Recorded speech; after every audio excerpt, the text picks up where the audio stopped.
योगः कर्मसु कौशलम्।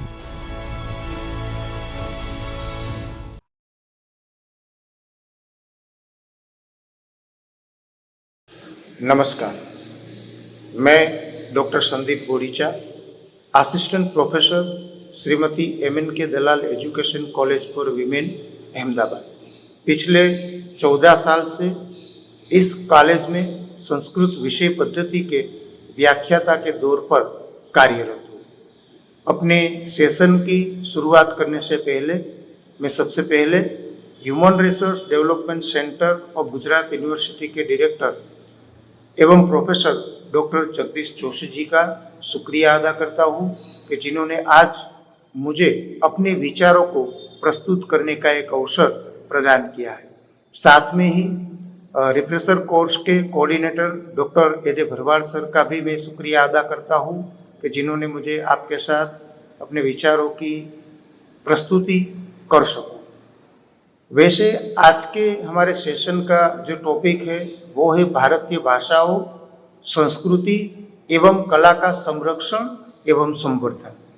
इन टॉपिक को अगर हम सब टॉपिक में देखें तो हमारे जीवन में भाषा, कला एवं संस्कृति का क्या महत्व है उनकी चर्चा करेंगे। तत्पश्चात भारतीय भाषाओं की प्रवर्तमान स्थिति क्या है उनके बारे में भी गौर करेंगे और अंत में हमारे सेशन का जो हार्द है, नई शिक्षा नीति 2020 के तहत भारतीय भाषाओं, कला एवं संस्कृति के संवर्धन के लिए जो उपाय निर्दिष्ट किए गए हैं उनके बारे में हम विशेष करके चर्चा करेंगे।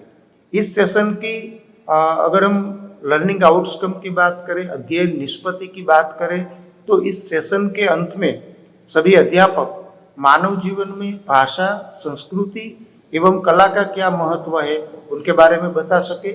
तत्पश्चात नई शिक्षा नीति 2020 के 20 अंतर्गत भारतीय भाषा, कला एवं संस्कृति के संवर्धन के लिए जो प्रावधान किए गए हैं उनके बारे में वर्णन कर सके। तो आइए अब हम अपने सेशन की शुरुआत करते हैं। सबसे पहले हम मानव जीवन में भाषा, कला और संस्कृति का क्या महत्व है इनके बारे में चर्चा करेंगे। तत्पश्चात भाषा, कला और संस्कृति के संवर्धन एवं संरक्षण के लिए कौन कौन से उपाय निर्दिष्ट किए गए हैं उनके बारे में भी चर्चा करेंगे। सबसे पहले हम देखते हैं हमारे जीवन में, मानव जीवन में भाषा का क्या महत्व है। वैसे तो कहा जाता है भाष्यते इति भाषा। भाषा शब्द ही संस्कृत के मूल धातु भाष से बना हुआ है, जिनका शाब्दिक अर्थ होता है बोलना। संस्कृत के प्रसिद्ध आचार्य दंडी महोदय ने कहा है, वाचा मेव प्रसादेन लोक यात्रा प्रवर्तते। वाचा यानी वाणी, वाणी यानी भाषा, भाषा की प्रसाद यानी कृपा से, भाषा की कृपा से ही हमारी सभी लोक यात्रा चलती है। वैसे तो हम सब महसूस भी कर सकते हैं कि हमारे जीवन में अगर भाषा ना हो तो एक क्षण अगर हम ये कल्पना कर ले तो हमारे और अन्य प्राणियों के बीच कोई फर्क नहीं रहता है, क्योंकि मनुष्य के पास ही सुसंस्कृत भाषा है जिनके माध्यम से वो विचार कर सकता है, अपने मनोभावों को अभिव्यक्त कर सकता है, अन्य लोगों के साथ प्रत्यायन कर सकता है। तो हमारे सकल क्रियाएं, जीवन व्यवहार की हमारी सकल क्रियाएं वाणी की कृपा से ही, भाषा की कृपा से ही निहित है। संस्कृत के और एक प्रसिद्ध कवि भर्तृहरि, जिन्होंने संस्कृत साहित्य में 3 शतक, नीति शतक, श्रृंगार शतक और वैराग्य शतक लिखे हैं, जिनमें से हमारे जीवन में भाषा का क्या महत्व है, वाणी का क्या महत्व है, इसके बारे में नीति शतक में एक बहुत अच्छा सुंदर श्लोक के द्वारा इन्होंने वाणी का महात्म्य प्रस्तुत किया है। आपके सामने ये श्लोक मैं प्रस्तुत करने इसलिए जा रहा हूँ कि इस एक श्लोक के माध्यम से ही हम जान सकते हैं कि हमारे जीवन में भाषा का महत्व क्या है। केयूरा न विभूषयन्ति पुरुषम हारो न चंद्रोज्वला न स्नानम न विलेपनम न कुसुमम नालंकृता मूर्धजा वाण्ये का समलम करोति पुरुषम या संस्कृता धार्यते क्षीयन्ते खलु भूषणानि सततम वाग्भूषणम भूषणम। अर्थात किसी भी पुरुष, यहाँ पुरुष कोई जेंडर के लिए सीमित नहीं है, किसी भी व्यक्ति के लिए प्रचलित किया गया हुआ शब्द है। किसी भी व्यक्ति को अलंकार उसकी शोभा में अभिवृद्धि नहीं कर रहे हैं। हारो न चंद्रोज्वला, चंद्र जैसे उज्जवल हार यानी आभूषण वो भी पुरुष की शोभा नहीं है। स्नान, विलेपन और मस्तक के ऊपर अलंकृत किए हुए पुष्प भी मनुष्य की शोभा में अभिवृद्धि नहीं करते हैं। तो हमें प्रश्न यह होता है, तो हमारी मनुष्य की शोभा में अभिवृद्धि कौन करता है? वाणी एका समलम करोति, वाणी एक ऐसा माध्यम है जो हमारे में समलंकार करती है। हमारे पास ऐसा आभूषण है या संस्कृता धार्य। तो वाणी के आगे भी एक विशेषण यहाँ पे रखा गया हुआ है। कैसी वाणी? संस्कृता धार्यते, सम्यक क्रियते इति संस्कृत। जो सम्यक रूप से बोली हुई वाणी ही हमारे मनुष्य के ऊपर अलंकृत करती है, मनुष्य की शोभा में अभिवृद्धि करती है। श्लोक के अंतिम चरण में भर्तृहरि ने सामान्य जो आभूषण है और वाणी के नाम का जो आभूषण है, इसके बीच में क्या तफावत है उसके बारे में लिखा है। क्षीयन्ते खलु भूषणानि सततम, जो भौतिक आभूषण है, जो हार हो, केयूर हो, बाजूबंद हो, कोई भी आभूषण हो, क्षीयन्ते खलु भूषणानि, ये आभूषण समय के पश्चात धीरे धीरे नष्ट हो जाते हैं। एक समय ऐसा आता है कि सब आभूषण नष्ट हो जाते हैं, किंतु वाग्भूषणम भूषणम, वाणी नाम का जो आभूषण है वो निरंतर सतत मनुष्य की शोभा में अभिवृद्धि करता है। तो भर्तृहरि ने इस श्लोक के माध्यम से हमारे जीवन में भाषा का क्या महत्व है इनके बारे में चर्चा की है। तत्पश्चात अगर हम देखें तो हमारे जीवन में भाषा का क्या प्रदान है, भाषा क्या क्या महत्व है, तो सबसे पहले हम देखें तो हमारे अभिव्यक्ति, चाहे हमें लिखित रूप से अभिव्यक्ति करनी है या फिर हमें मौखिक रूप से अभिव्यक्ति करनी है, तो अभिव्यक्ति का सबसे बड़ा माध्यम जो केवल मनुष्य के पास है वो भाषा है। भाषा की सहायता से वे अपने मनोभाव, अपने मन में निहित विचारों को वो वाचा दे सकते हैं, लिखित रूप से या फिर मौखिक रूप से। दूसरा, भाषा का महत्व ये है कि हम जो कम्युनिकेशन कर रहे हैं, प्रत्यायन कर रहे हैं, ये प्रत्यायन का माध्यम, सबसे बड़ा माध्यम भाषा है। नो डाउट यहाँ पे हम नॉन वर्बल कम्युनिकेशन भी करते हैं, लेकिन आमतौर पे मनुष्य अपनी सकल क्रियाओं शाब्दिक रूप से भाषा के माध्यम से करते हैं। इसलिए प्रत्यायन का माध्यम के रूप में भाषा का बहुत बड़ा महत्व है। तीसरा, भाषा का महत्व है व्यक्तित्व का निर्माण। अगर किसी भी व्यक्ति के चारित्र का निर्माण करना है, उनमें निहित सर्वांगी गुणों का विकास करना है, तो भाषा के माध्यम से ही हो सकता है। भाषा के माध्यम से अच्छे अच्छे विचारों को पढ़ सकते हैं, विचारों को अपने जीवन में उतार कर जीवन का विकास कर सकते हैं। तो इसे उत्तम व्यक्तित्व के निर्माण के लिए भी भाषा आवश्यक है। और चौथा जो महत्व प्रदर्शित किया हुआ है वो है आनंद प्राप्ति। वैसे तो लिटरेचर में, साहित्य में बहुत सारे साहित्य के प्रयोजन होते हैं, लेकिन सबसे बड़ा प्रयोजन है वो सद्यः पर निवृत्त ये है, आनंद प्राप्ति को माना गया है। हम भाषा के माध्यम से बोल के, लिख के, किसी के साथ विचारों का आदान प्रदान करके घर में, समाज में लोगों के साथ विचार विनिमय करके हम आनंद की प्राप्ति कर सकते हैं। तत्पश्चात है ज्ञान प्राप्ति का शोध। वैसे हम देखें तो चाहे कोई भी विषय हो, मैं केवल भाषा की बात नहीं कर रहा हूँ, कोई भी विषय हो, विज्ञान हो, गणित हो, सामान्य ज्ञान हो, भूगोल हो, इतिहास हो, हमें कोई भी विषय का अगर ज्ञान प्राप्त करना है तो ज्ञान प्राप्ति का सबसे बड़ा स्रोत वो भाषा है। चाहे कोई भी भाषा हो, किसी भी भाषा के माध्यम से हम साहित्य को पढ़ सकते हैं, लिख सकते हैं और अपने संज्ञानात्मक विकास को ज़्यादा अभिवृद्ध कर सकते हैं। और अंत में मानव जीवन में जो भाषा का महत्व है वो है विचार शक्ति का विकास। हम भाषा के द्वारा, विचार के द्वारा, सुनी हुई बातों के द्वारा, लिखे हुए विचारों के द्वारा हम सतत थिंकिंग कर सकते हैं। लेकिन थिंकिंग प्रोसेस के लिए, विचार के लिए भाषा आवश्यक है, क्योंकि जब इनपुट नहीं होगा, ये इनपुट का काम है, वो भाषा करती है। तो इस तरह से हमारे जीवन में भाषा का बहुत सारा महत्व है। यहाँ संक्षिप्त में आपके सामने हमारे जीवन में भाषा का क्या महत्व है उसकी बात की।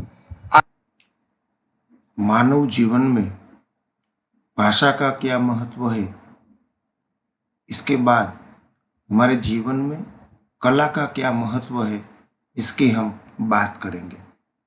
वैसे तो कला शब्द संस्कृत भाषा के कल शब्द के ऊपर से बना हुआ है, जिनका अर्थ होता है कुछ प्राप्त करना, कुछ ग्रहण करना। और वैसे कला के माध्यम से हमारे जीवन में हम बहुत सारी बातें ग्रहण कर सकते हैं।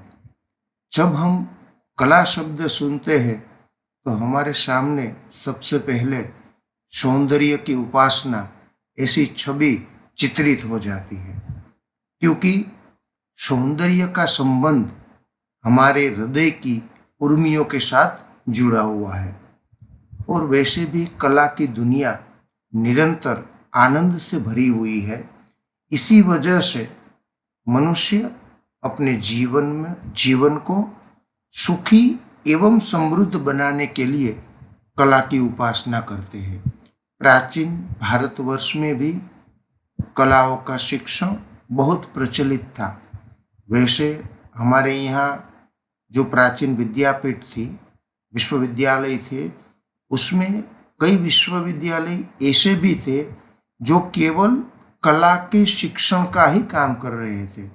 मैं बात कर रहा हूँ दक्षिण भारत में प्राचीन काल में स्थित मदुराई विद्यापीठ, जहाँ पे 64 कलाओं जो भारतीय साहित्य में निर्दिष्ट की गई है, उन 64 कलाओं का शिक्षण मदुराई विद्यापीठ में प्रचलित था। तो ये जो कला का विषय है, ये हमारे देश में बहुत प्राचीन काल से जुड़ा हुआ है। भर्तृहरि ने हमारे जीवन में कला का क्या महत्व है इसके बारे में नीति शतक में एक श्लोक के माध्यम से निर्दिष्ट किया है।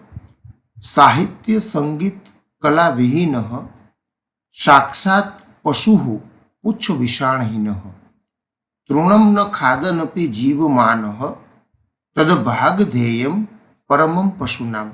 अर्थात भर्तृहरि ने यहाँ बताया है, जिस व्यक्ति के पास साहित्य का ज्ञान नहीं है, साहित्य से परिचित नहीं है, संगीत का ज्ञान नहीं है, किसी भी कला का ज्ञान नहीं है, साहित्य संगीत और कला विहीन जो व्यक्ति है, उस व्यक्ति की तुलना भर्तृहरि ने साक्षात पशु के साथ की है।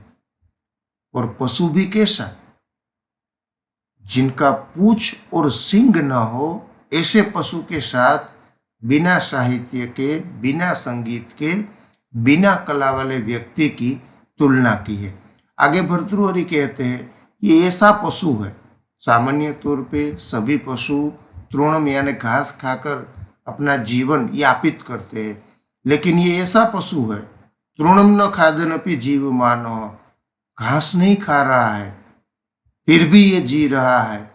तद भाग देयम परमम पशुनाम, वो पशुओं का परम सौभाग्य है कि वो तृणम नहीं खा रहा है। अगर वो तृणम खाने लगेगा तो उनके लिए तृणम की भी कमी होगी। तो हमारे जीवन में साहित्य, संगीत और कला का इतना बड़ा महत्व है कि अगर हमारे में ये नहीं है तो हमारे और पशु के बीच कोई अंतर नहीं रह जाता है। इससे आगे परम आनंद की प्राप्ति के लिए, परमानंद की प्राप्ति ही कला का अंतिम ध्येय है। कला के माध्यम से ही हम, कला की समझ के द्वारा ही हम परस्पर एक दूसरे के हृदय की उर्मियों को हम समझ सकते हैं, हमारे हृदय की उर्मियों का आदान प्रदान भी कर सकते हैं, और वैसे ही कला की साधना के द्वारा ही हम आत्म का आत्मज्ञान, अंडरस्टैंडिंग द सेल्फ भी कर सकते हैं। और थॉमस मर्टन ने हमारे जीवन में कला का क्या महत्व है उसके बारे में अपने विचार प्रस्तुत करते हुए कहा है, art enables us to find ourselves and lose ourselves at the same time।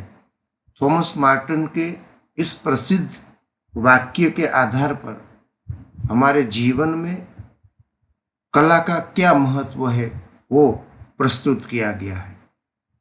केवल श्वास लेना, योग्य समय पर आहार ग्रहण करना, निद्रा, ये सब जीवंत रहने के लिए पर्याप्त नहीं है, किंतु प्रत्येक मनुष्य के अंदर जो निहित है, भीतर पड़ा हुआ है, उस भीतर पड़े हुए कला को पूर्ण रूप से बाहर लाना ही जीवन का ध्येय है।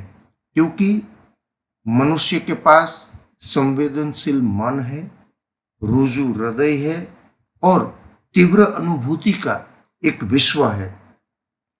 इस विश्व के साथ उसे पहचानने के लिए कला का आविर्भाव हुआ है। कला का प्रत्यक्ष संबंध मनुष्य के मन के साथ जुड़ा हुआ है। पाब्लो पिकासो ने भी कला का महत्व क्या है मानव जीवन में, उसके बारे में अपने विचार प्रस्तुत किए हैं। Every child is an artist. The problems is how to remain an artist once we grow up। प्रत्येक बालक जन्मजात एक कलाकार है, क्योंकि सभी में कोई न कोई कला निहित होती है। कोई भी ऐसा व्यक्ति नहीं है कि जिनमें कोई कला नहीं होती है, किंतु इस कलाकार को जीवंत रखना ये प्रत्येक अध्यापक का, प्रत्येक शिक्षक का उत्तरदायित्व है। क्योंकि जब तक हम उस कला का विकास नहीं करेंगे तब तक वो कलाकार का संपूर्ण रूप से विकास नहीं होगा। मन के विकास के लिए कला, साहित्य और संगीत की आवश्यकता है। वैसे तो हमारे जीवन में कला के द्वारा हम अपने जीवन में नई गति प्रदान करते हैं, नई ऊर्जा का संचार होता है।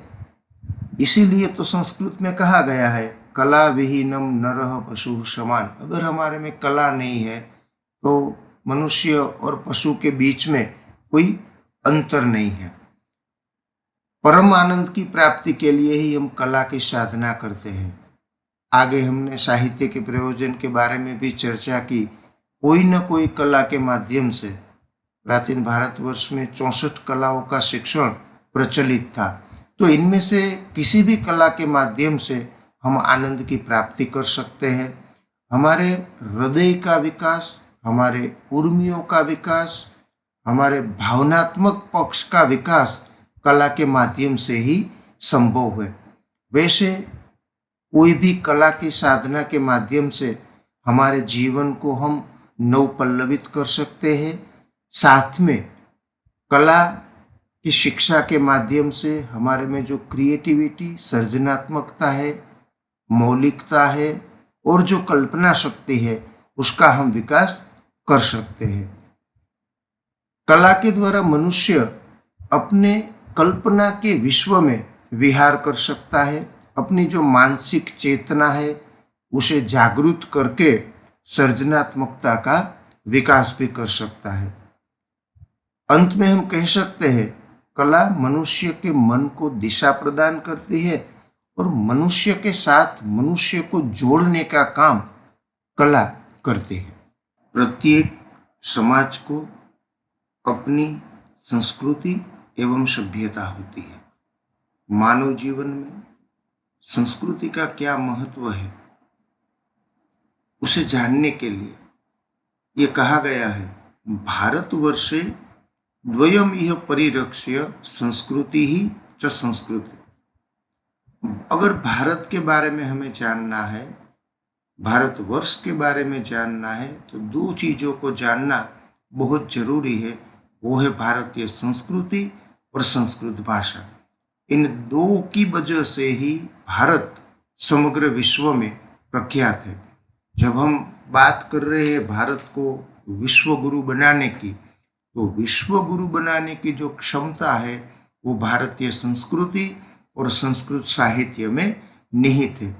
प्राचीन काल से जब अन्य देश अपने संस्कृति की खोज कर रहे थे, शिक्षा की खोज कर रहे थे, तब हमारे पास निश्चित एक ढांचा में बद्ध शिक्षा की व्यवस्था थी, सुसंस्कृति थी। आजकल की संस्कृति नहीं है। वैदिक काल से हमारे यहाँ सांस्कृतिक विरासत बहुत प्रचलित है। वैसे कहा गया है culture is milestones of man's achievement. मनुष्य अपने जीवन में जो भी अचीवमेंट प्राप्त करता है, जो भी सिद्धियां हासिल करता है, उस सिद्धियों का सीमा चिन्ह को, माइलस्टोन को कल्चर कहा जाता है। भारतवर्ष की संस्कृति के बारे में अगर हम बात करें तो हमारी संस्कृति में प्राचीन काल से ही संकुचितता को कोई स्थान ही नहीं है। ऋग्वेद में कहा गया है आनुभद्रा क्रतवो यान्तु विश्वतः। पूरे विश्व में चारे दिशाओं में जो शुभ विचार फैले हुए हैं उस शुभ विचारों की प्राप्ति हो, ऐसी उदात्त भावना वाली हमारी संस्कृति है। संस्कृति का अगर हम शाब्दिक अर्थ देखें, सम्यक क्रियते इति संस्कृति, जिसे हम उचित रूप से अपने आचरण में रखते हैं उसे संस्कृति कहा जाता है। मनुष्य एक सामाजिक प्राणी है। उसके व्यक्तित्व के निर्माण का आधार ही समाज है और समाज का संस्कृति के ऊपर बहुत बड़ा प्रभाव होता है। तो ऐसी संस्कृति के बारे में E.B. टेलर ने अपने विचार प्रस्तुत किए हैं। Culture is that complex world which includes knowledge, belief, art, moral, law, and other capabilities and habits acquired by man as a member of society. E.B. Tylor ये कहते हैं संस्कृति एक ऐसी जटिल पूर्णता है, कॉम्प्लेक्स प्रोसेस है, जिसमें समाज के सभ्य के दौर पर व्यक्ति ने जो अर्जित किया हुआ नॉलेज, ज्ञान है, मान्यताएं है, नैतिकता है, कला है और जो क्षमता और टेवों का समूह है, उनका समावेश संस्कृति में की जाता है। किसी भी समाज की परंपराएं, रीति रिवाज, उनकी कला, विज्ञान, धर्म, विश्वास, सामाजिक और आर्थिक संगठन, राजनीतिक व्यवस्था, इन सभी चीजों को हम संस्कृति में रख सकते हैं। सदरलैंड एंड वुडवर्थ संस्कृति के बारे में अपने विचार प्रस्तुत करते हुए कहते हैं culture includes anything that can be communicated from one generation to other. The culture of the people is their social heritage. संस्कृति में इन सभी बाबतों का समावेश किया जाता है जिनका एक पीढ़ी से दूसरी पीढ़ी में हस्तांतरण हो सके। किसी भी राष्ट्र की संस्कृति को उसका सामाजिक विरासत, उसकी सोशल हेरिटेज भी कह सकते हैं। अंत में हम ये कह सकते हैं कि संस्कृति क्या है। संस्कृति सामाजिक आंतरक्रिया में से निष्पन्न होती है। संस्कृति मानव निर्मित है, कोई एक व्यक्ति के द्वारा नहीं, व्यक्ति के समूह के द्वारा पीढ़ी दर पीढ़ी जो चली आती है वो मानव निर्मित है। संस्कृति का हस्तांतरण हो सकता है। संस्कृति में सामाजिक गुण एवं मूल्यों का समावेश होता है। प्रत्येक समाज की अपनी एक विशिष्ट संस्कृति होती है। प्रत्येक समाज अपनी संस्कृति को आदर्श मानते हैं। संस्कृति में अनुकूलन की क्षमता है और संस्कृति परिवर्तनशील एवं गत्यात्मक है। तो इन सभी के आधार पर भारतीय संस्कृति, जो विश्व में प्राचीन संस्कृति मानी जाती है, गौरवपूर्ण रूप से जिनका नाम लिया जाता है, ऐसी संस्कृति का भी मानव जीवन में अपना एक महत्व है। मानव जीवन में अगर संस्कृति का महत्व के बारे में हम बात करें तो भारत की जो संस्कृति है उस संस्कृति का क्या महत्व है। सबसे पहले अन्य संस्कृति की तुलना में भारत की संस्कृति सबसे प्राचीन है। केवल प्राचीन ही नहीं है किंतु प्रशिष्ट भी है, सर्वोत्कृष्ट भी है। प्राचीन काल में एक चाहे हम सिंधु किण की संस्कृति के बारे में बात करें या फिर वैदिक संस्कृति के बारे में बात करें तो हमारे यहाँ निश्चित रूप से आचार विचार व्यवहार परंपरा का एक निश्चित ढांचा विकसित हुआ था। दूसरी विशेषता हमारी संस्कृति की है वो है धर्म का प्राधान्य। भारतीय संस्कृति में धर्म सभी चीजों के साथ जुड़ा हुआ है। धर्म को विशेष रूप से प्राधान्य दी जाता है। लोग अपनी ध्यान की प्रवृत्ति हो, पूजा पाठ हो, अपनी योगिक क्रिया हो, सब में धर्म को कहीं न कहीं जोड़ देते हैं। हमारी धार्मिक जीवन की आधारशिला वो श्रद्धा है। वैसे धर्म का काम समाज को जोड़ने का काम है, समाज को तोड़ने का काम नहीं है। समाज को अपने आचार एवं विचार से ही पवित्र बनाने का काम वो धर्म का है। तीसरी हमारे भारतीय संस्कृति की जो विशेषता है वो है आध्यात्मिक, स्पिरिचुअल। हमारे जीवन में हम भौतिक सुख के बदले आध्यात्मिक सुख को ज्यादा महत्व देते हैं। हमारे उपनिषद हो, हमारा वैदिक साहित्य हो, उन सब में आध्यात्मिक बातों का वर्णन प्राप्त होता है। अहम ब्रह्मास्मि, ब्रह्म सत्य, जगन मिथ्या, सच्चित आनंद की प्राप्ति, ब्रह्मानंद की अनुभूति। हमारे सभी सांसारिक बंधनों में से मुक्ति पाना ही वास्तव में मोक्ष है, वास्तव में आध्यात्मिकता है। जो हिंदू धर्म के जो 4 पुरुषार्थ धर्म अर्थ काम और मोक्ष, उसमें मोक्ष की प्राप्ति ही आध्यात्मिकता की प्राप्ति ऐसा कहा गया है। इसके आगे भारतीय संस्कृति में जन कल्याण की भावना है। सभी लोगों का कल्याण हो, ये भारतीय संस्कृति का आदर्श प्राचीन काल से ही रहा है। जन सेवा ही प्रभु सेवा है। संस्कृत साहित्य में कहा गया है, सर्वे भवन्तु सुखिनः, सर्वे सन्तु निरामया, सर्वे भद्राणि पश्यन्तु, माँ कश्चित् दुःखमाप्नुयात्। किसी भी लोग को दुख की प्राप्ति हो ऐसी भावना हमारी संस्कृति में है ही नहीं। हम सबका कल्याण हो, सबका साथ हो, सबका विकास हो, ऐसी बात की गई है। संकुचितता का संपूर्ण अभाव है। हम किसी भी बात में संकुचित नहीं है। हमारी संस्कृति ने जो चीज अच्छी है उसे ग्रहण करने में कभी भी संकोच नहीं रखा है।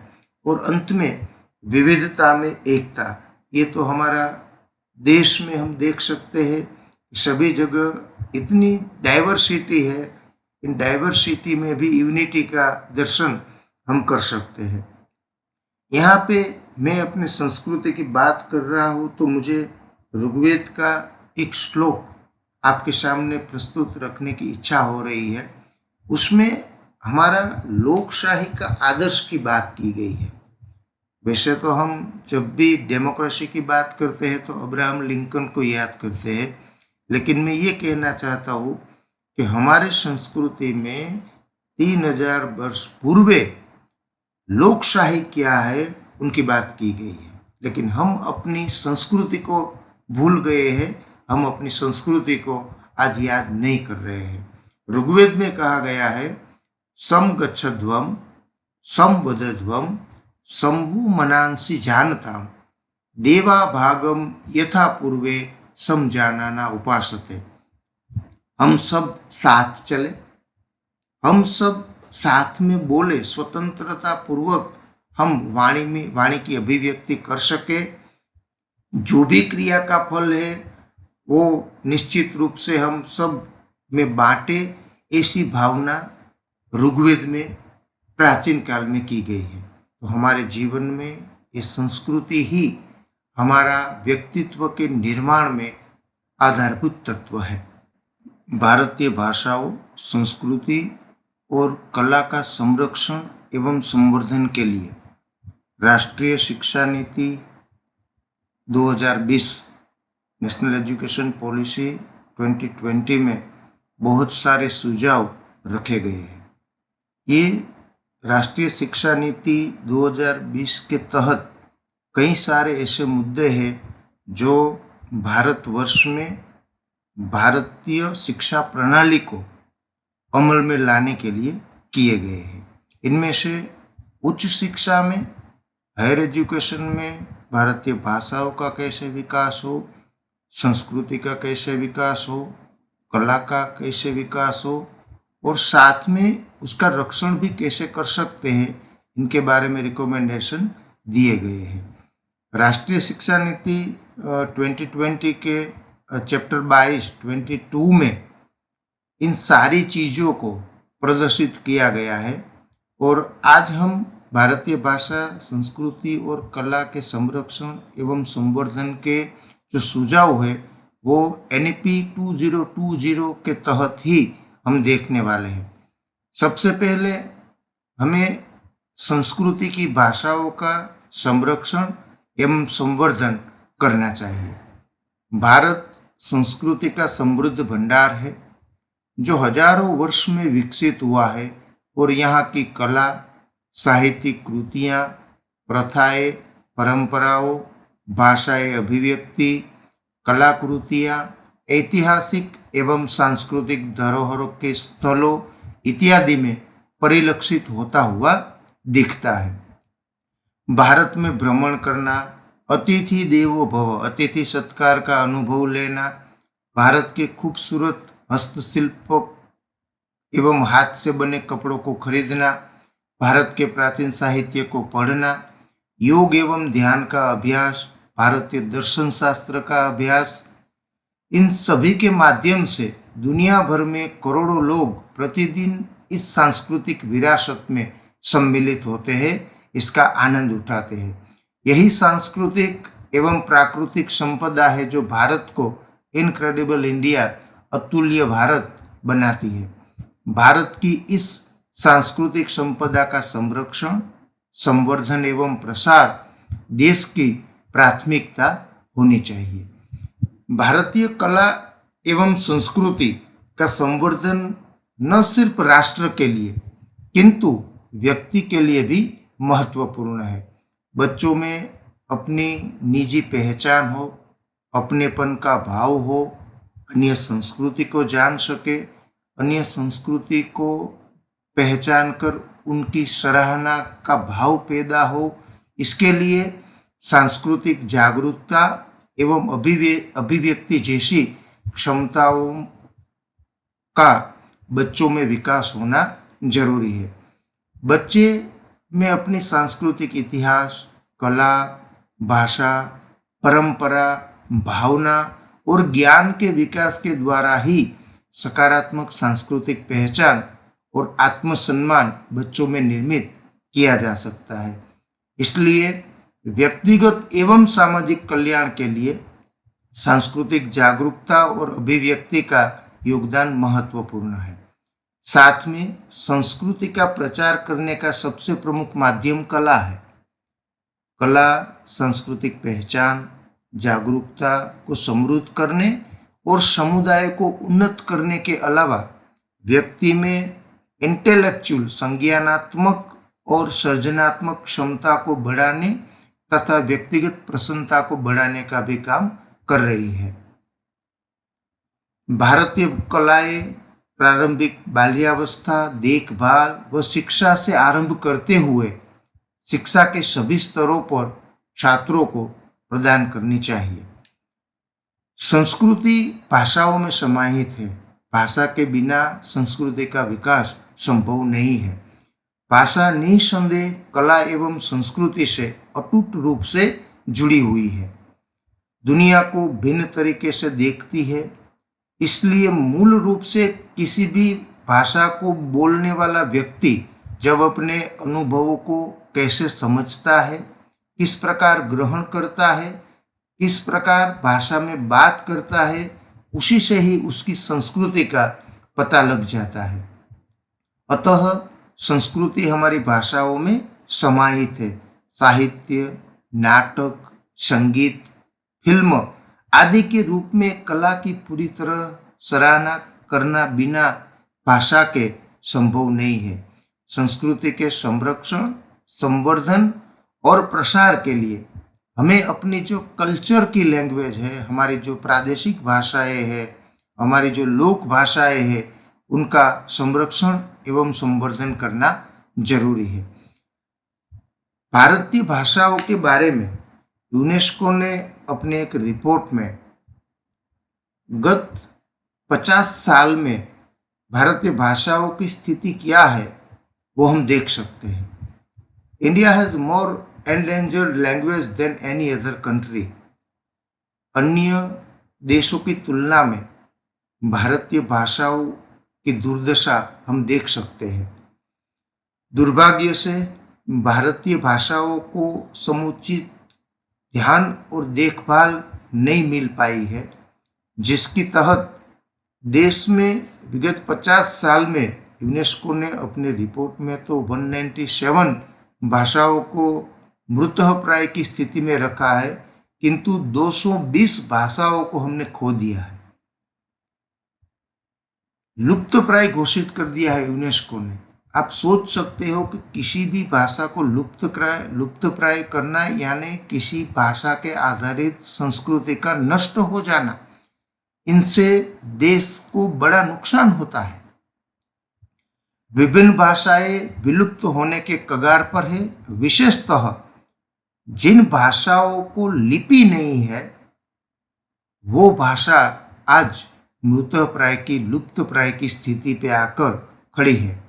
जब किसी समुदाय या जनजाति के उस भाषा को बोलने वाले वरिष्ठ सदस्य की मृत्यु हो जाती है तो अक्सर वह भाषा भी उनके साथ समाप्त हो जाती है और प्रायः इन समृद्ध भाषा संस्कृति की अभिव्यक्ति को संरक्षित या उन्हें रिकॉर्ड करने के लिए कोई ठोस कार्रवाई या उपाय नहीं किए जा रहे।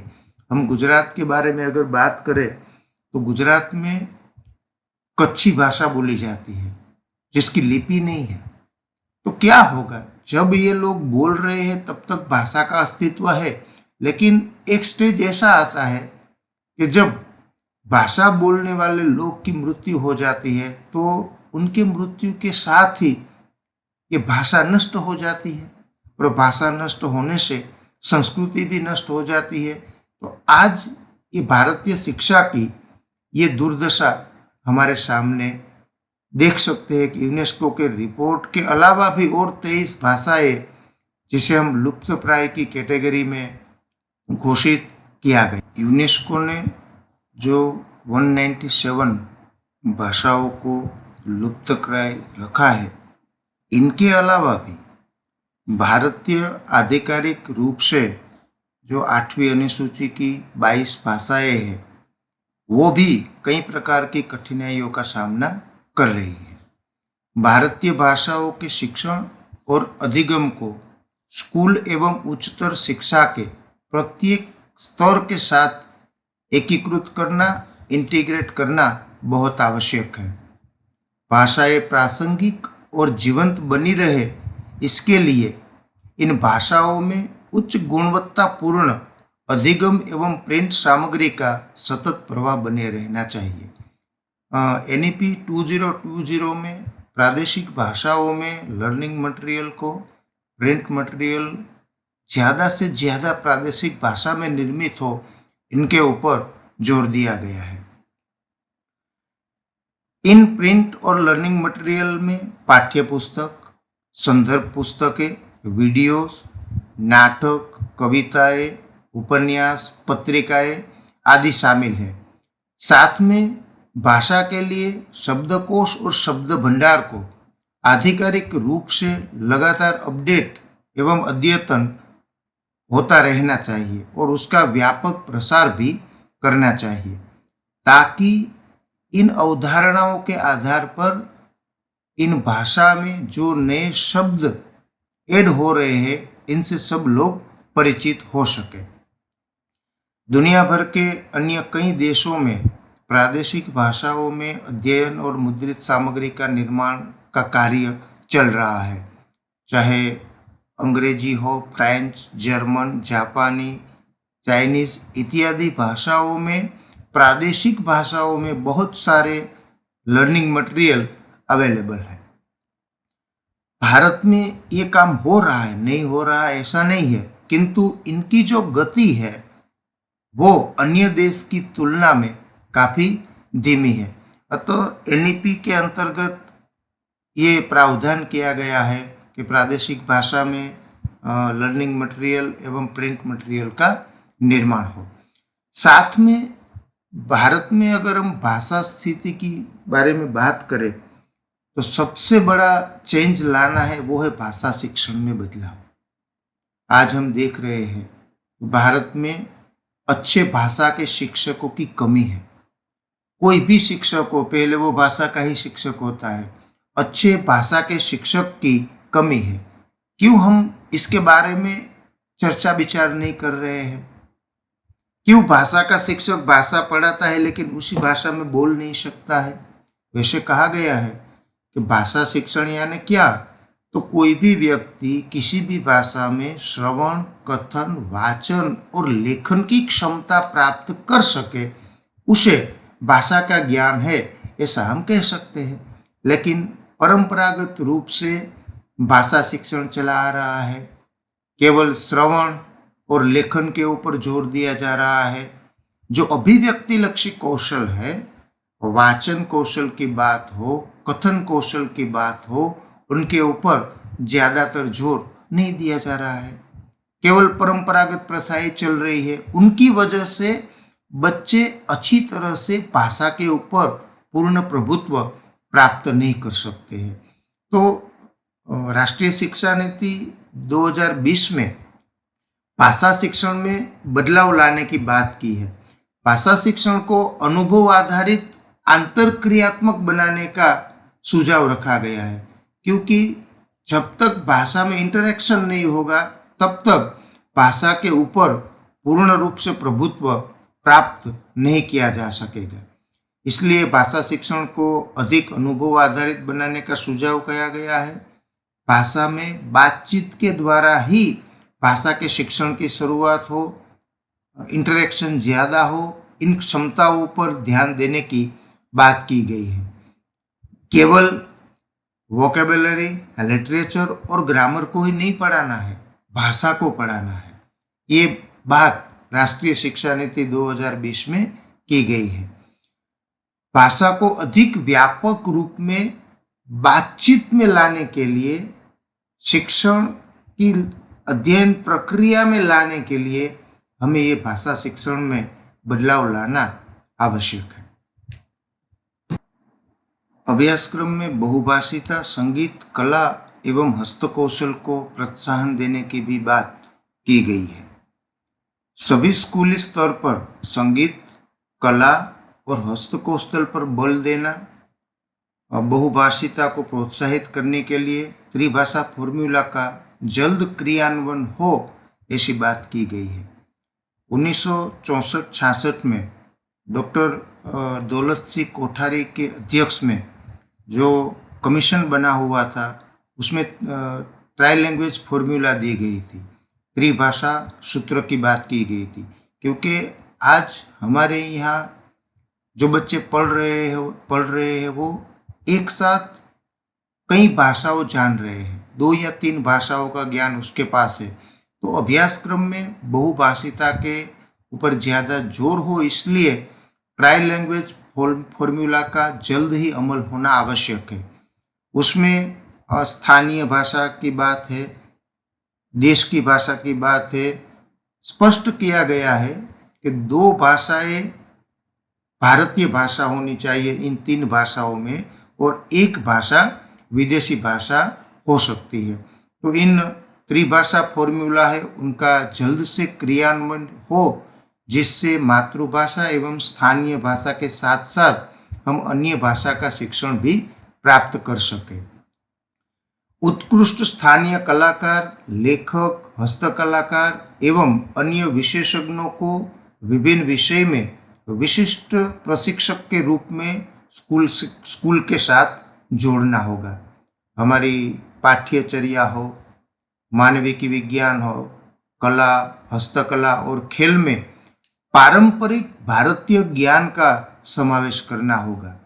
जब भी ऐसा करना प्रासंगिक हो, पाठ्यचर्या में अधिक लचीलापन, विशेषकर माध्यमिक और उच्चतर शिक्षा में विद्यार्थी एक आदर्श संतुलन कायम रख सकेगा।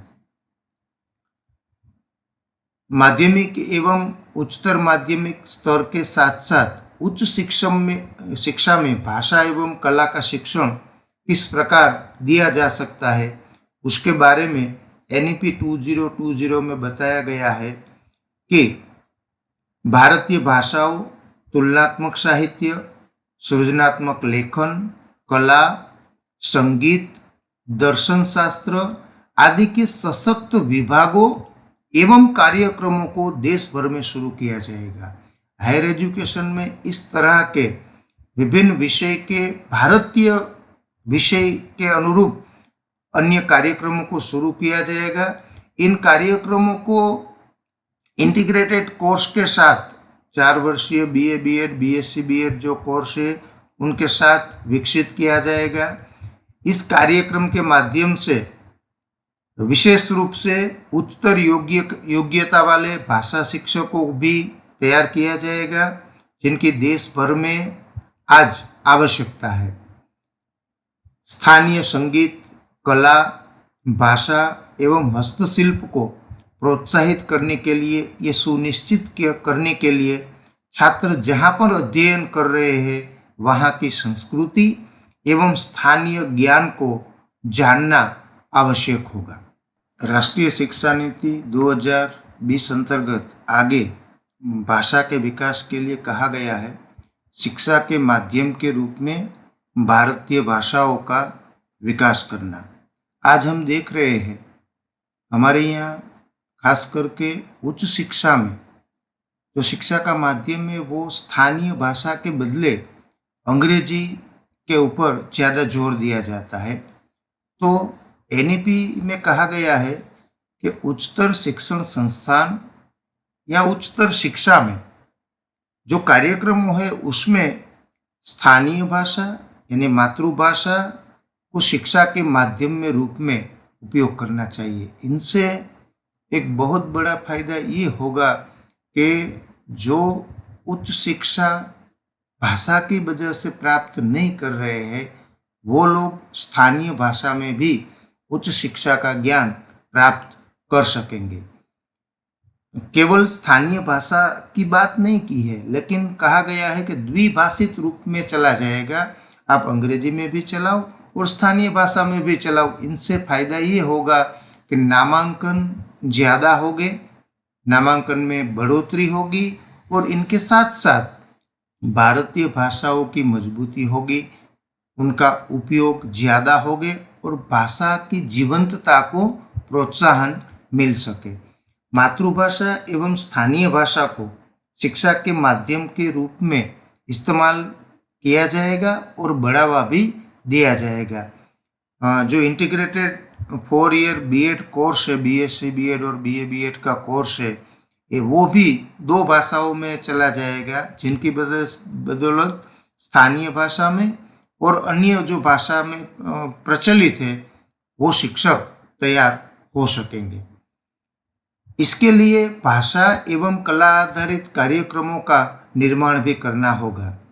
आज हमारी उच्चतर शिक्षा व्यवस्था में बहुत सारे कई ऐसे कोर्स डिजाइन कर सकते हैं जिनका बेस भाषा एवं कला हो, चाहे वो अनुवाद की बात हो, विवेचन की बात हो, कला और संग्रहालय की बात हो, प्रशासन, पुरातत्व कलाकृतियाँ, उनका संरक्षण, ग्राफिक डिजाइन एवं वेब डिजाइनिंग, ये उच्चतर गुणवत्तापूर्ण कार्यक्रम एवं डिग्रियों का सर्जन भी किया जाएगा, जिनके माध्यम से भाषा एवं कला आधारित कार्यक्रम या डिग्री का ज्ञान हम प्राप्त कर सकेंगे।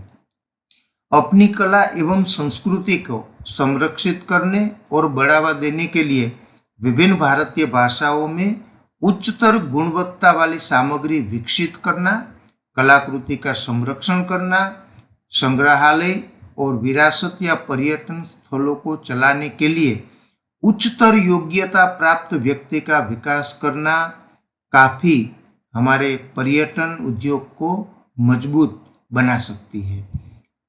संक्षिप्त में कह सकते हैं कि भाषा एवं कला आधारित भिन्न भिन्न कार्यक्रम एवं डिग्रियों का निर्माण होगा, जिनके माध्यम से हमारा टूरिज्म है वो ज़्यादा अभिवृद्ध होगा। साथ में प्रवासन स्थलों का अभ्यास, एक भारत श्रेष्ठ भारत की जो हम बात कर रहे हैं उनके बारे में भी एनईपी में कहा गया है। शिक्षार्थियों को भारत की समृद्ध विविधता का प्रत्यक्ष ज्ञान होना चाहिए।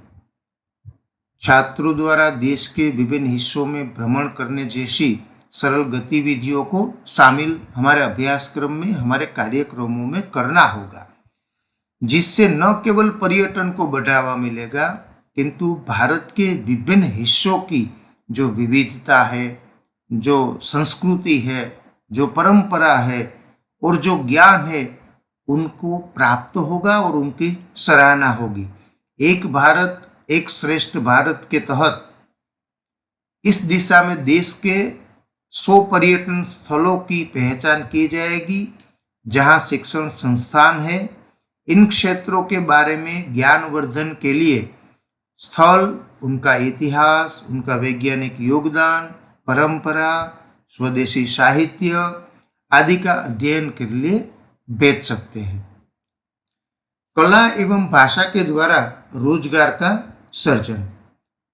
वैसे तो कला हो, भाषा हो या संस्कृति का ज्ञान हो, इनके द्वारा हम अपना जीवन यापन करने की क्षमता प्राप्त कर सके, इसलिए एनईपी में कहा गया है उच्चतर शिक्षा में चाहे वो कला हो, भाषा हो या फिर मानवीय की ज्ञान हो, ऐसे कार्यक्रम बनाने होंगे जिनसे रोजगार के अवसर प्राप्त हो और इन योग्यताओं को प्रभावकारी रूप से हम उपयोग कर सके, ऐसी क्षमता का विकास करना है। अभी भी हजारों की संख्या में भारत में बहुत सारी अकादमी है, बहुत सारे संग्रहालय है, कला वीथिकाएँ है, धरोहर के स्थल है, जहाँ सुचारू रूप से संचालन करने वाले व्यक्ति की आवश्यकता है।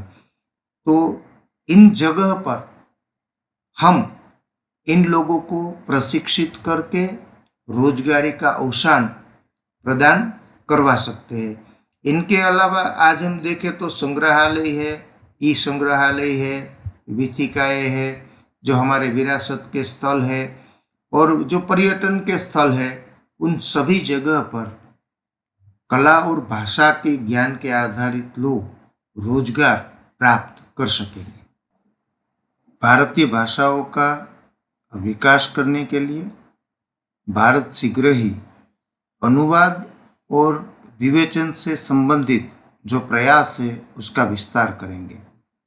एक बहुत बड़ा प्रावधान NEP 2020 में कहा गया है, सर्वसाधारण सभी लोग विभिन्न भारतीय साहित्य, विभिन्न भारतीय भाषाओं में जो ज्ञान है एवं विदेशी भाषाओं में जो उच्चतर गुणवत्ता वाला जो सामग्री है, जो साहित्य है, उनको स्थानीय भाषा में लिखित रूप से या फिर मौखिक रूप से प्राप्त हो, उपलब्ध हो, इसके लिए भारतीय अनुवाद एवं अर्थघटन संस्थान की स्थापना की जाएगी।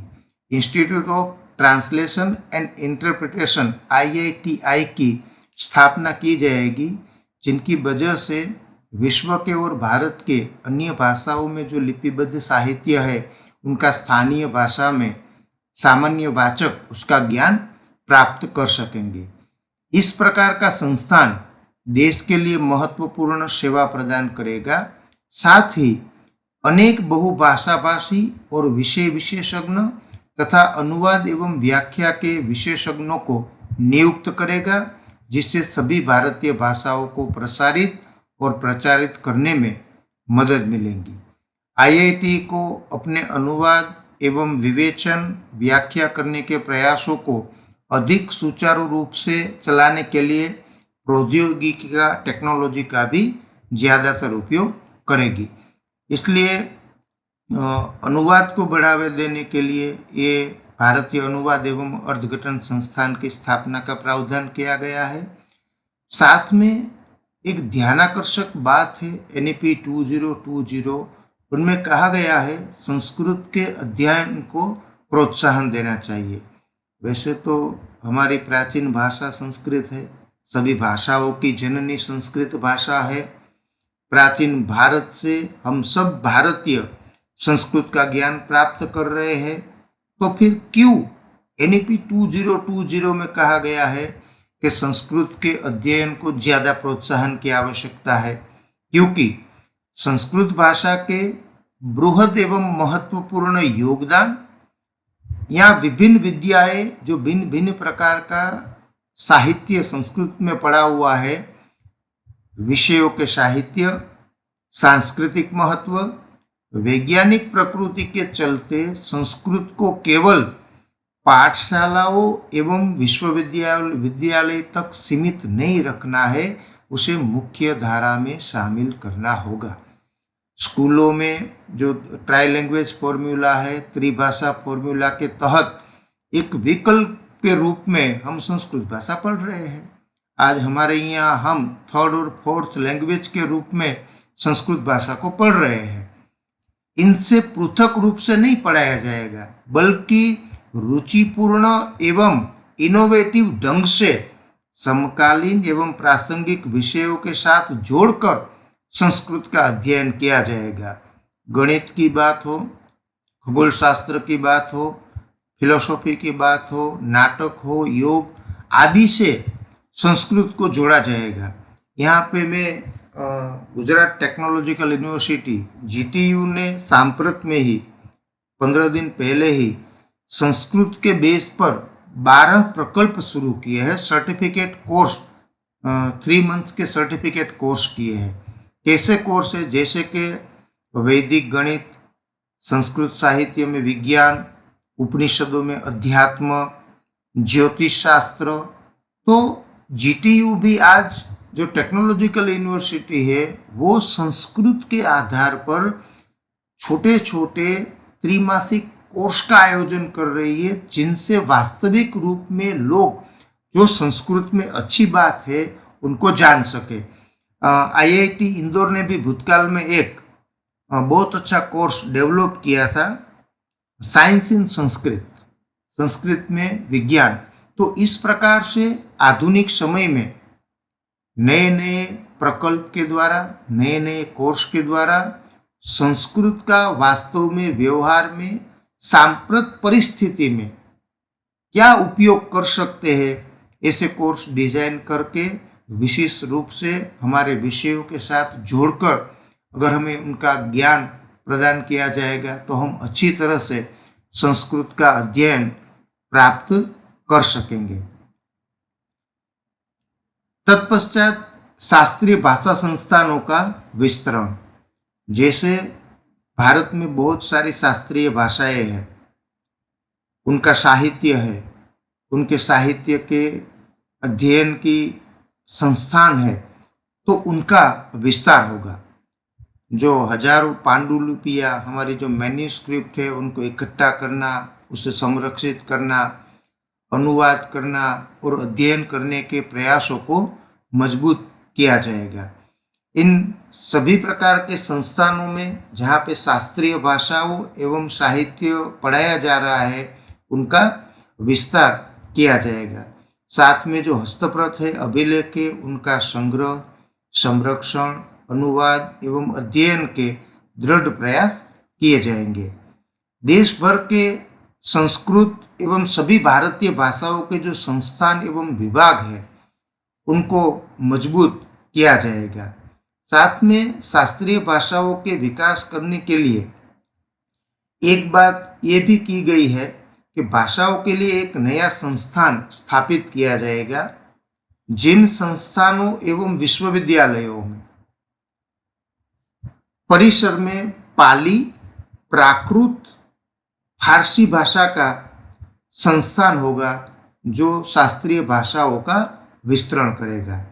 इन संस्थानों में भारतीय कला, इतिहास, भारत विद्या का अध्ययन किया जाएगा और हम अपनी शास्त्रीय भाषाओं का संरक्षण करने के लिए शास्त्रीय भाषा संस्थान का विस्तरण का भी प्रावधान NEP 2020 में किया गया है। भारतीय भाषाओं के विकास के लिए भाषा अकादमी की स्थापना का प्रावधान भी NEP 2020 में किया गया है। भारत के संविधान की 8वीं अनुसूची में उल्लिखित प्रत्येक भाषा के लिए अकादमी की स्थापना की जाएगी, जिनमें हर भाषा के श्रेष्ठ विद्वान एवं मूल रूप से वह भाषा बोलने वाले लोग शामिल रहेंगे, ताकि नवीन अवधारणाओं का सरल किंतु सटीक शब्द भंडार तय किया जा सके तथा नियमित रूप से नवीनतम शब्दकोश जारी किए जा सके। इन भाषा अकादमी की सहायता से सभी 22 जो हमारी मान्य भाषाएं हैं उनका शब्दकोश हो अच्छी तरह से विकसित कर सकते हैं। उनके जो विद्वान हैं उनके ज्ञान का लाभ सभी लोग प्राप्त कर सके, ऐसा प्रावधान भी किया गया है। अनुसूची 8 की भाषाओं के लिए इन अकादमियों को केंद्र सरकार एवं राज्य सरकार के साथ परामर्श करके अथवा उनके साथ मिलकर स्थापित किए जाएंगे। इस प्रकार व्यापक पैमाने पर बोली जाने वाली जो अन्य भाषाएं हैं, भारतीय भाषाएं, उनकी अकादमी या फिर उनका केंद्र राज्य सरकार या केंद्र सरकार की सहायता से स्थापित किए जाएंगे। इन अकादमी या केंद्र स्थापित करने का मूल हेतु ये है कि वो भाषा संरक्षित हो सके, भाषा का विकास हो सके, भाषा बोलने वाले लोग ज़्यादा अधिकतर भाषिक रूप से समृद्ध हो, इनके लिए ये अकादमी की स्थापना का प्रावधान भी किया गया है। इनके अलावा आज हम तकनीकी के युग में जी रहे हैं, तो वेब आधारित दस्तावेजीकरण के बारे में भी NEP में कहा गया है। सभी भारतीय भाषाओं और उनके संबंधित समृद्ध स्थानीय कला की बात हो, संस्कृति के संरक्षण हेतु सभी भारतीय भाषाओं एवं उनके स्थानीय कला या संस्कृति को वेब आधारित प्लेटफॉर्म पर, चाहे पोर्टल हो, विकिपीडिया हो, उनके माध्यम से उनका दस्तावेजीकरण किया जाएगा। इन प्लेटफॉर्म पर वीडियोस, शब्दकोश, रिकॉर्डिंग्स, अन्य सामग्री जैसे लोगों द्वारा भाषा बोलना, कहानियाँ सुनना, कविता का पाठ करना, नाटक खेलना, लोक गायन एवं नृत्य करना आदि की वीडियोस, ऑडियो वो वेब आधारित पोर्टल पर दस्तावेजीकरण हो जाएगा, जिससे वो इन प्लेटफॉर्म, पोर्टल, विकिपीडिया पर सामग्री को जोड़ सकेंगे। इन प्लेटफॉर्म को और समृद्ध किया जा सके ताकि हमारी जो भारतीय भाषाएं, भारतीय कला, भारतीय संस्कृति के आधारित जो भी हमारा हेरिटेज है, जो भी हमारा अर्जित किया हुआ ज्ञान है, उनको हम टेक्नोलॉजी के रूप में भी उसे वेब प्लेटफॉर्म पर दस्तावेजीकरण कर सकते हैं। अंत में राष्ट्रीय शिक्षा नीति में छात्रवृत्ति की स्थापना के बारे में भी प्रस्ताव किए गए हैं। उच्चतर शिक्षा के अंतर्गत भारतीय भाषा, कला एवं संस्कृति के अध्ययन के लिए सभी आयु के लोग के लिए छात्रवृत्ति स्कॉलरशिप की स्थापना की जाएगी। भारतीय भाषाओं का संवर्धन हो, प्रसार हो, ये तभी संभव हो सकता है कि ये नियमित तौर पर सब इनमें जुड़े। इन शिक्षण अधिगम के लिए इनका प्रयोग किया जाएगा। भारतीय भाषाओं में विभिन्न श्रेणियों में कविता हो, गद्य हो, पद्य हो, इनके लिए पुरस्कार का भी प्रावधान होगा। संक्षिप्त में हम कह सकते हैं कि इन छात्रवृत्ति की सहायता से, स्कॉलरशिप की सहायता से हम भारतीय भाषा आधारित जो कार्यक्रम है उनमें ज़्यादातर लोगों के रस रुचि को जागरूक कर सकते हैं। तो आज इस सेशन में हमने भारतीय संस्कृति, कला एवं भाषा के संरक्षण एवं संवर्धन के लिए राष्ट्रीय शिक्षा नीति 2020 में कौन कौन से प्रावधान की है, इनके बारे में चर्चा की है। इस सेशन में शांतिपूर्ण रूप से मुझे सुनने के लिए आप सबका धन्यवाद। Thank you.